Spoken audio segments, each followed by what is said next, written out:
Hello, everyone, and welcome to the Ask Barry V Show. I'm Barry Vanover. This is Miles Baker. Mr. Baker, let's start off with what's going on in the martial arts industry. Last weekend, we had an amazing event. We had our Martial Arts Management Group Business and Training Symposium. Almost 300 people here, 287 exactly. And we had an amazing 3 days.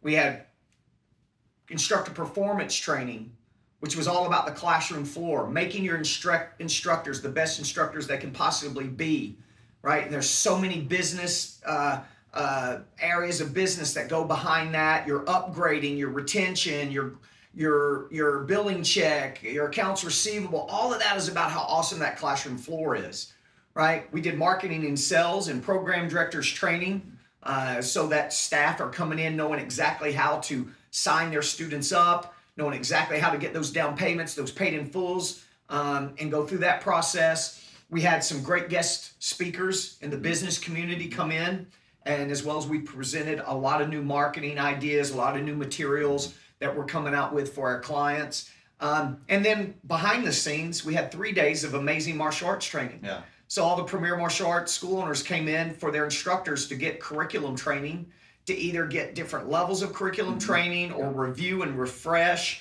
And then a lot of our instructors now are starting into our Brazilian Jiu-Jitsu program and Krav Maga program and so forth. So it was a very, very fun, exciting days.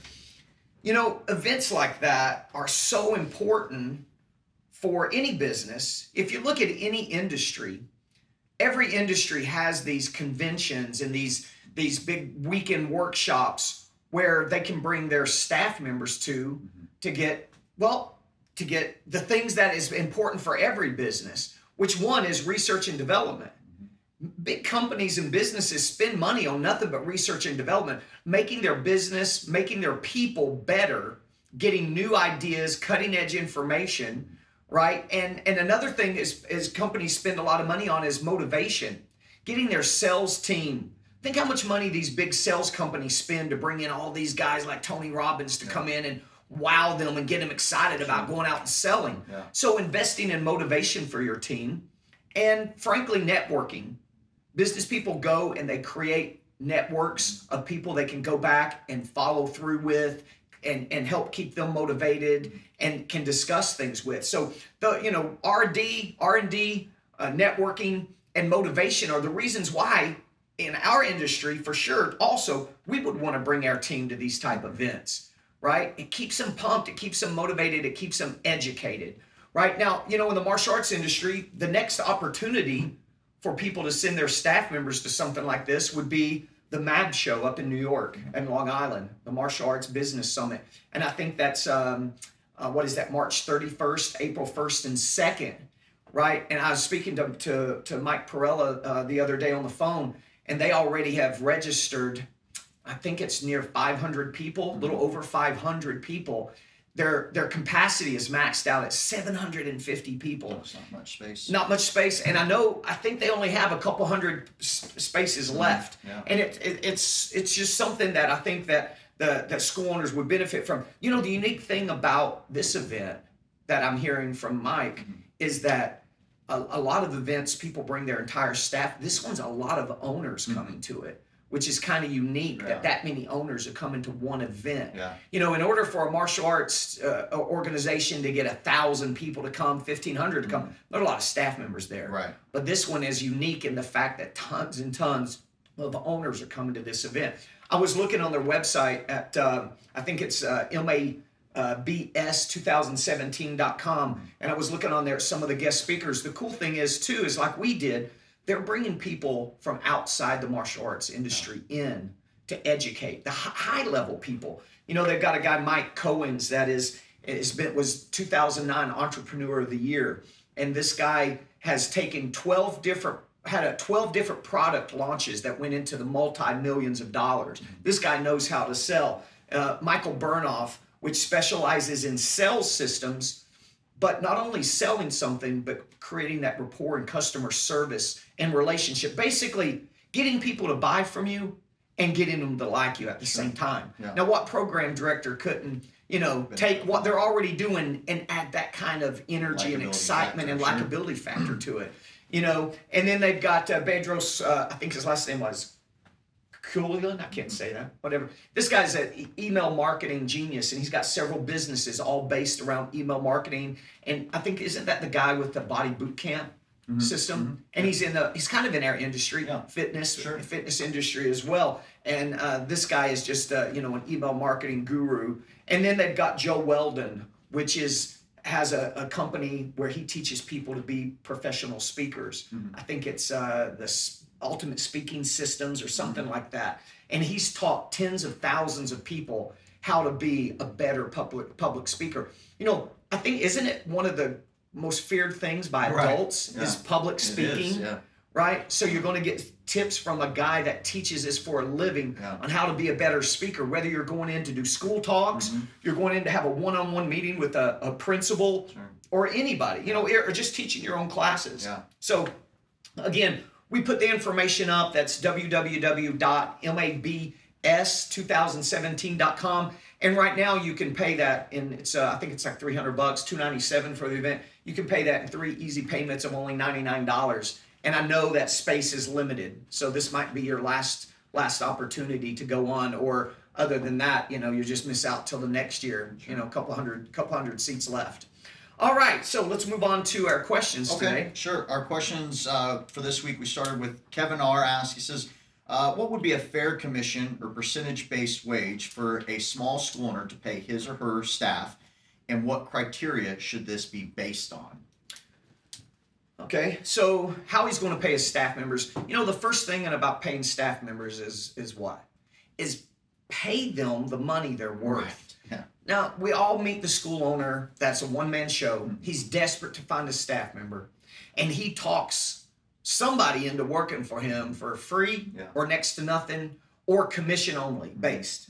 I have never met a situation, very rarely, where that person helped that school owner build that school and business so much that it carved out a position for that employee to where they were making money that they deserved. Very often that relationship goes sour fast, and then guess what the owner does? He starts looking for another of the same type of person. Becomes a cycle. Becomes a cycle constantly.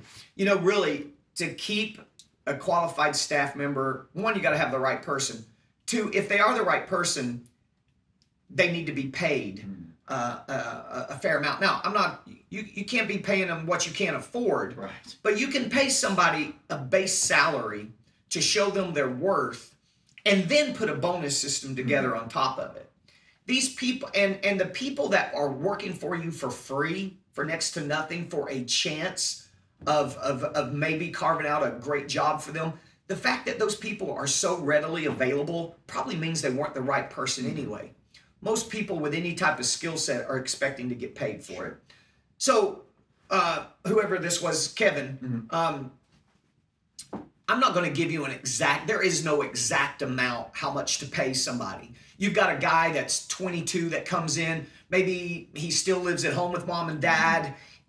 He has a car that dad bought him. He doesn't have a lot of expenses. You're going to get that guy cheaper than to get the 32-year-old that has 2 kids and a house and wife and bills. So you're going to get those for 2 different price points. I don't care what anybody says. Now, and I don't think there's anything standard industry. I can tell you what we start people off on, but I'm not sure that would be fair because maybe that somebody out there listening can't afford that and they think that that's what would have to happen. But just give somebody a base salary that they feel motivated and they feel like you're giving them something that they're worth. And then we like to use a performance-based bonus system. So it's based on their performance. If they're a program director or they're doing marketing and sales for you, maybe they get a percentage of the down payments and a percentage of the paid in fulls and a percentage of down payments and paid in fulls on upgrades if they're in charge of upgrading. So what happens is you've given them a base salary. Now, as they make you money, they make more money, and that's a fair way to do it. If they're an instructor, well, what represents an instructor doing a good job? If he teaches good classes, he upgrades people, he retains his students, you should start seeing your accounts receivables increase, your tuition payments increase every month, right? So maybe you're giving them a percentage accounts receivables as a bonus every month. And you just have to do the calculations. Like maybe you start the instructor off on 3% of the tuition billing. Maybe that program director starts off on 3 or 5% of down payments and paid in fulls. But you're giving them some type of base salary every month. That's how we do it. We've done it for years and we still do it. Now, a manager, which I don't think Kevin's talking about, a manager type person, those people are bonused on percentage of profit, right? Of actual profit of the business. So I think it's fair to say that we would never do commissions off of total gross revenue. No, total gross revenue would be all the monies that you brought in, you're bonusing them on, and then that manager, maybe they're letting gear get away from them, they're stolen, or they're leaving the lights. They don't care, or they want to spend a bunch of money on marketing that cuts into the owner's pocket. So a fair way of doing it is bonus them on profit of the business, not gross revenue. Been asked that a few times, and so I just wanted to bring that up. Very good. So our next question for this week comes from Leslie K. She says, our studio seems to always be signing up new students, yet we never grow larger than the 175 to 200 students. I don't think we're losing that many students. Any insight on this? So decent sized school, 175, 200, just doesn't seem to be growing yet. I think the key words that Leslie is saying is it doesn't seem, or she thinks something's happening. Feel is another word. She feels something. The problem is Leslie probably isn't keeping really good statistics, so she really doesn't know what's going on in the business. Okay, sorry, Leslie, but that sounds like what's true. It's hard to determine on what's really happened with your attrition ratio and your retention when you don't have actual numbers of how many people that you lost or kept last month, last 6 months, or the last year. Okay, but here's a sobering fact. I think most school owners don't think they're losing as many students as they are. Everybody remembers the students that you have in the higher ranks. What you forget is all those white belts that never made it 3 months, right? Or all those white and yellow belts that never made it past the basic program into the black belt training program. You forget about all those people, especially if you're not doing statistics and looking at your software and keeping up with those people. Think about this. Well, what's really happening? A quick answer or answer to Leslie's question is Leslie's plateaued. Right? She is signing up just about the same number of people every month that she's losing. So she's plateaued. But the scary part about a plateau is over a long period of time, your student count has to digress. Think about this. If industry standard is 5%, you lose 5% of your students a month. And let's say, to keep my math simple, you have 200 students. 5% of those is you lose 10 people a month. Well, most owners, when I talk to them, they're shocked that, oh man, I don't think I'm losing 10 people a month, but you are, right? You forget about the people that stop coming, but they're still paying, so they're still on your inventory roll or your software, and then their membership ends and they drop off, right? You're forgetting also about all those people. But let's go back to my analogy. 200 student school, 5% attrition every month, that's losing 10 new students. Over a year, you lost 120 students.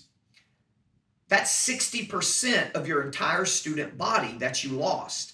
60% of your entire student body in 1 year you lose. So if you're only signing up 10 people a month, that's where you're plateauing. But eventually she's going to go from 200 students down to 160 students, right? 100, 140, 60, whatever. She's going to start digressing.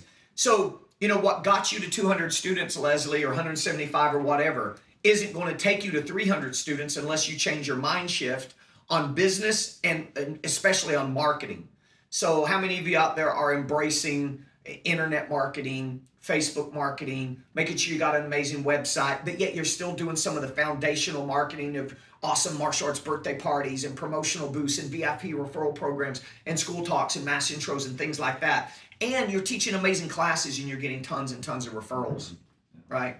So, Leslie, I would check into that plateau concept. Okay, tighten up a little bit on your systems, right? And start signing up more people than you're losing. It's not really rocket science there. Robert J. is our next question. He says, I heard someone talking about a flash sale on Facebook. What is this? Oh, okay. Flash sale is just simply a short time sale, maybe 24 hours or 48-hour offer that it has a quick expiration. That's all a flash sale means. And you do see people putting the word flash sale on their ad instead of going limited time offer or something. They'll just use the word flash sale. So I can see where people that didn't know or what in the world's a flash sale. But imagine that your normal introductory program is $39.95 for 2-lesson trial program, and you do a flash sale and you're doing it for only $9 for 48 hours. That would be a flash sale on Facebook. Our next question comes from Caleb J. He says, I have a mother that keeps informing how all of the other parents are feeling or thinking about things. This lady seems to be complaining, not sure how to handle her. Any advice? Okay, if I'm understanding this right, this certain lady, mom keeps coming and she's complaining, and maybe she's saying all the other parents are thinking the same thing. Man, every now and then you run across a mother or a parent just like starting their conflict personality, they just kind of stir things up. The thing that I would look out for here is I probably wouldn't put too much credence in the fact that she's saying a bunch of the other parents think the same thing. And I would call her out. I would be like, well, can you tell me the names of some of these parents so I can talk to them as well? I guarantee you she'll say, no, I don't want to do that. I don't want to make them feel uncomfortable or something. Because there's probably nobody else saying anything. She's just manipulating you. Now, what you got to look at is why this lady keep coming to you with complaints and problems. Are they legit? You got to, as a business owner, you do need to look at it. It is a customer. This lady may be a little bit of a nutbag, but she's still a customer. First, look and see if anything that she's saying is legitimate, right, or warranted, and that you need to tighten something up or fix something. If you think she's exaggerating, she's just causing problems, the next thing you probably got to look at is why. Does this lady just want your attention for some reason? Does she have a real beef, right, with you? The problem with someone like this is they can, if not handled correctly, they can go through and start talking to other people and influencing other people in a negative way. What I myself honestly would do is I'd sit down with her and I'd have an open conversation, and I would be like, hey, I just got to thinking that, now that you brought up this issue, you've had a lot of issues in the past few months that you came to me with, and it's just unnormal. I don't have a lot of parents, the same parent coming over and over. Yeah. So can me and you have a real honest conversation about what's going on? What is it about this school that you do like or you don't like? And let's talk about it, because you know what? It may be that this isn't the school for you. Sometimes when you push a person and they think you're going to, I don't want to use the word fire that parent or that adult student or the child, but remove them from the school and cancel their membership, they kind of wake up and the parent realizes, no, my kid loves it. Right. And then it kind of put the blame on them that they're causing problems and always wanting attention. Or you're going to get the real reason that it is. And then you may find out that you guys worked it out and this becomes one of your best assets at your school. Or you find out, hey, it's probably best to go ahead and let this lady go. She's never been happy. She ain't ever going to be happy. And it just ain't worth it, right? So that's kind of what I would do in that situation, is some massive discovery on what the issues really are. And try not to be defensive. Right? We get so defensive, anybody does, so I think you always have to take the emotions out. School owners especially, martial arts people. Got to listen. Does she have a complaint that's real, and self-evaluate? Do we have some shortcomings we need to tighten up, like you said? What about that? And we hate to talk about individual situations, but you had that mother, you were telling me last week at your school, a grandmother or mother. It was a grandmother. Is bragging to the other parents that she hadn't made a payment in months for some reason that got overlooked. Yeah. She's bragging about it, right? And then you called the grandmother out on it. Yeah. And what you thought was a situation where you're losing a student, they were almost in a panic to run in there and pay those past months. How many times does that happen? Exactly. That's kind of an unusual circumstance there for sure. Our last question for this week comes from Tim Arias. He says, when you run an ad on Facebook, which type of ad do you use and how much money do you spend? That is a good question, because I'm surprised how many people think that they can post put a post on their page without paying anything and expect anybody to really see it. Facebook is not going to let that post get much traction anymore unless you're paying for it. Now, the type of ads to run depends on what your goals are with your ad. If you're directing the people in the ad to go to your website, or a landing page, then you want to do the website ad, right? A direct to website type ad. If you're doing an event, you want to do an event ad. It's kind of a little bit of common sense there if you're promoting an event. Now Facebook, if you're just trying to generate leads for calls, Facebook has the lead generation ad, which prompts the people to put in their basic information, and Facebook emails you the lead, which is really, really cool. So it kind of depends. And like me and you were talking yesterday, man, some of our clients just get massive results from just creating a post and boost, a simple boost, right? They're paying for it, but it's just a simple boost. Yeah. So there's it's kind of what you're doing with it. And then also, if you're taking your Facebook marketing to another level and you're using the pixels, then you have to run certain type of ads for pixels to even begin to work. So you want to make sure you're doing the conversion ads if you're going to have a use the Facebook different pixels. Ad types give you different metrics to look at too. So that always goes into play on what kind of ad that you're going to run. And as far as the amount, we don't run any ad that's not $20 a day. Now that may sound like a lot of money, but 5 days a week or 6 days a week, $120 bucks. One newspaper ad would be $300 or $400 and nobody would see it. So if I'm spending 120 bucks or 150, 60 bucks for a week worth of Facebook advertising for what our clients are getting from it, it's the best money you can spend. I joke around with some of the clients that I'm on my hands and knees every night praying to God that Facebook doesn't go away and it doesn't change, right? Because it's just too good to be true, really. That's it for this week. That's it? Yep. All right, man. Anybody need anything, please give us a call, and we'll see you next time on the Ask Barry V Show.